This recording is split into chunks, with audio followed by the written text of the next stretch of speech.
Berezia izango da ostiraleko astekaria, diseinu berriarekin bigarren alea izango dugu, bigarren zenbakia, eta gainera honakoan gehigarri itxura ere eman nahi izan diogu, monografikoa izango da, gai bakarra landuko dugu inauteriak. Lehenengo erreportaje nagusia edo, Itzea Urkizuk osatu du, berak elkarrizketatu du inauterizale kutxun izango diren horiek, gure kaiolako inauterizaleak izango dira. Bestetik, Josu Ozaitak, Maria Bonilla antropologoa elkarrizketatu du, berak gradu amaierako lana edo inauterietan erreparatu du, horrelaxe landu du gaia.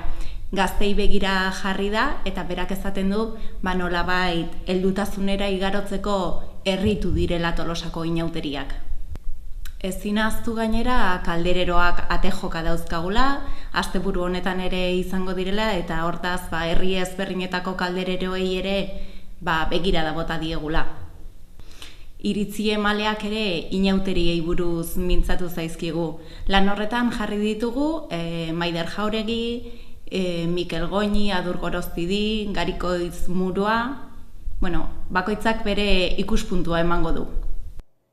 Naiarak ondo esan duen bezala, eta nola ez, ostiral honetan inauteriak gai nagusi izango dira gure aldizkarian, eta gure kaiolako mutikoen kuadria horri elkarrizketa egin diogu, eta elkarrizketa horretako anekdota, datu eta abentura bitxienekin erreportajea osatu dugu aldizkari horretako beste gai batzuen artean, eta benetan interesgarria da, 1960ko hamarkadatik ona, zenbat bitxikeria bildu dituzten eta biltzen jarraituko duten, zer oraindik umorez daude inauteriak ospatzeko.